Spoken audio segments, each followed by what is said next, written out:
നാട്ടിലോട്ട് വന്നു കഴിഞ്ഞാൽ പിന്നെ സ്റ്റേ കൂടുതലും അനിയത്തിയുടെ വീട്ടിലാണ്. അപ്പോൾ തറവാട്ടിലോട്ട് ഞങ്ങൾ എന്നിട്ട് ഇടയ്ക്ക് മാത്രമേ പോവുള്ളൂ. ഡാഡീനെ പിന്നെ ഡെയിലി ഒരു 2-3 തവണയൊക്കെ കാണും. തൊട്ടടുത്തായതുകൊണ്ട് തന്നെ ഡാഡി എപ്പോഴും അവിടെ തന്നെ ഉണ്ടാവും. അപ്പോൾ മമ്മീനെ അനിയത്തിനെ കാണാൻ വേണ്ടി തറവാട്ടിലോട്ട് ഇടയ്ക്ക് പോകും.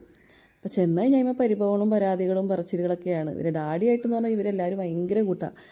കൊച്ചുമക്കളൊക്കെ ആയിട്ട് ഭയങ്കര കമ്പനിയാണ് ഡാഡി. ചെറിയ മക്കളെ പോലെയാവും അവരെ കൂടെ ചേർന്ന് കഴിയുമ്പോഴത്തേനും ചിരിയും കളിയും ബഹളവും ഒക്കെ ആയിട്ട്. അതിൻ്റെ ഇടയിൽ ഇതേ നമ്മുടെ ഓഗിക്കുട്ടി. അപ്പോൾ നീ എന്തോ കഴിക്കാൻ കണ്ടപ്പോഴത്തേനും അവൾ കൂടെ പോയിരുന്നതാ അവളുടെ നിന്ന് വാങ്ങിച്ച് കഴിക്കണാട്ടോ ഈ കാണണേ.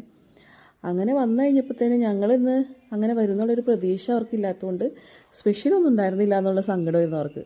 നോക്കുമ്പോൾ ഉണ്ട് കറി ഒരുപാടുണ്ട്. നങ്ക് മീൻ വെച്ചതുണ്ട്, ചീരയുണ്ട്, പപ്പടം വറുത്തതുണ്ട്, അതുപോലെ മാങ്ങാ ചമ്മന്തി, ചെമ്മീൻ വറുത്തത്, പിന്നെ പയറ് കറി ഒക്കെ ഉണ്ടായിരുന്നു കേട്ടോ. അപ്പോൾ സ്പെഷ്യലൊന്നും ഇല്ല എന്ന് പറഞ്ഞിട്ട് എന്നിട്ടും പരാതിയായിരുന്നു. ഒരൊറ്റ കറി മതി, ആ ചെമ്മീനോ അല്ലെങ്കിൽ ഒരു മാങ്ങാ ചമ്മന്തി വേണ്ട, ഒരു ഉള്ളിച്ചമ്മന്തി ആയാലും മമ്മി വെക്കുന്ന കറികളുടെ ടേസ്റ്റ് ഒന്ന് വേറെ തന്നെയാണ്. അത് നമ്മൾ എങ്ങനെ വെച്ചാലും നമുക്കത് കിട്ടില്ല. സോ എനിക്ക് ഭയങ്കര ഇഷ്ടമാണ്.